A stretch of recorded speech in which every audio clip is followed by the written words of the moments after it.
Thank you, PS for ICT, Engineer John Chanui, my friend, my brother, Secretary General of AFCFTA, Mr. Wamkele Mene, Stanley Kamanguya, our CEO at ICTA. I think we have JP, our CEO from Konza, Mama M-Pesa, my good friend Esther Oitito, my friend Ali Mohammed, the chair of Fingo. Ladies and gentlemen, good morning.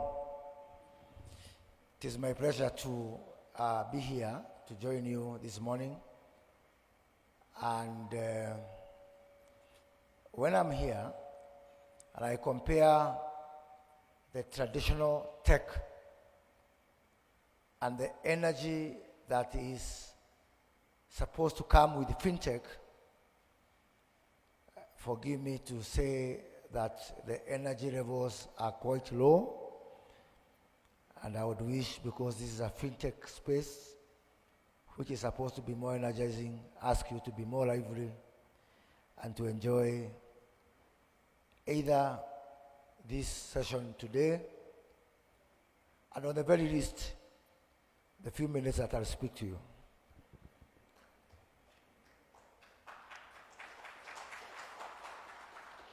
We all know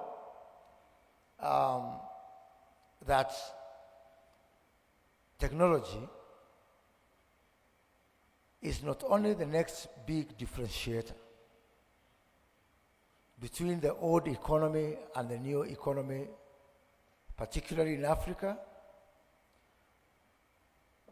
but more specifically, Kenya has decided to take a deliberate journey towards the realization of technology as a major driver for the socio-economic transformation that the William Ruto government is embarking on. And we've made a lot of deliberate decisions. Just last year, we were suffering and we were struggling with some laws within our statutes, particularly on ownership within the technology space. And I am very pleased to say that as of today, we have knocked down all barriers for entry, for tech investors, for hosting services, for any sphere within the tech value chain, like was the case before. We have continued to take very liberal approaches as a country on matters technology. I remember John Michuki, the late, and may Lord rest his soul in peace.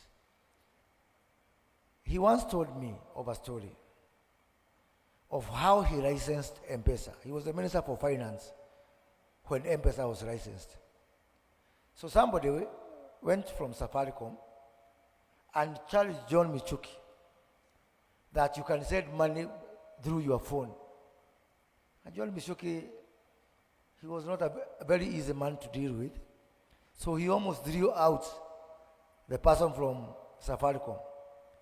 And when the person insisted, John Michuki said, give me that phone, sent money to his farm worker in Kangema, somewhere not very far from Nairobi. And then when the farm worker received the money, John Michuki called him and said, is it true? He said, yes. Have we even paid every other worker in this compound? And John Michuki said, bring that paper. And that's how he licensed M-Pesa.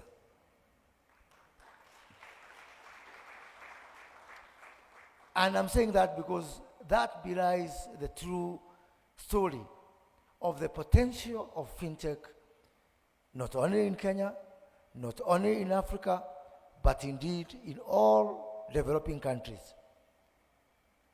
In our country, the working class, the workforce, consists of some 19 million men and women. Out of these 19 million, only 3 million work in the private sector, informal sector. 1 million in government, 2 million in private. That is the size of our formal sector.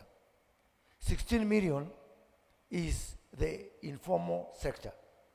And therein lies the future, the biggest potential for fintech in our country. Because for those 16 million people, me and you have an office where we report. But for those 16 million people, they report to an office known as Fintech. That's where they live in. Be it in betting, be it in digital gigs, digital jobs, trying to make money, monetizing content. So name it. You'll find in our country some old lady who cannot speak English or Swahili, but they know how to use M-Pesa. That really tells the story that the biggest landlord, the biggest office in the Republic of Kenya is Fintech. And I've got reason to believe that this is a story across Africa. This is a story across the developing world. When we come up with solutions, our fintech solutions are most likely to be uptaken by our people because of the disproportionate size of the informal sector.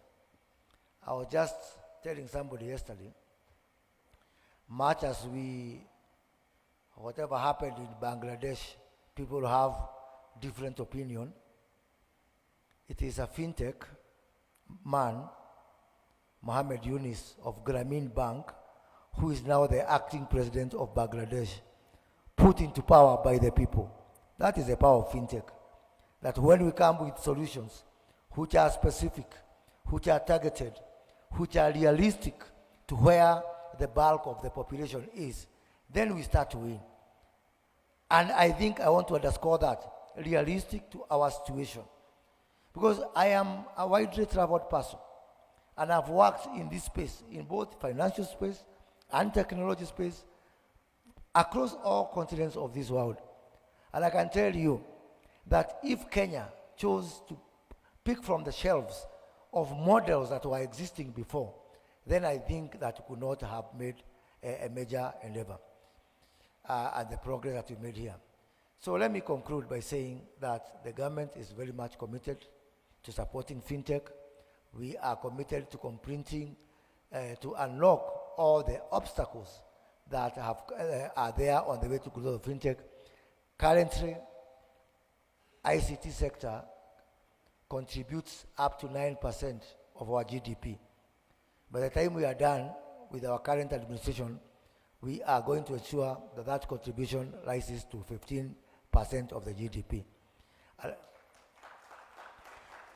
We are also working with our capital markets to unlock all the challenges of capital raising with our capital markets. So the next time you hear of a stock market, a complete NASDAQ for fintechs, dedicated for fintechs in Africa, it is going to be in Kenya, so that you can start to integrate fintechs to be able to attract capital using the capital markets. The incentives we are providing through our Concert City, where you can get access to up to 50% of power in Kenya, where you can get the best broadband, the best connectivity. The connectivity you can get in Concert City is as good as the connectivity you can get at the landing point of the submarine fiber in Mombasa, right in the interior of the country. So I hope that the next time I meet all of you physically, we'll meet you at the concert. And I hope that the next time we all meet trying to help our fintechs is when we join Kenya, where the whole of Africa says, because Kenya has taken a lead to set up, a digital stock market to assist our fintechs to be able to raise capital so that we can grow together. Thank you, and I wish you very good deliberations. Thank you.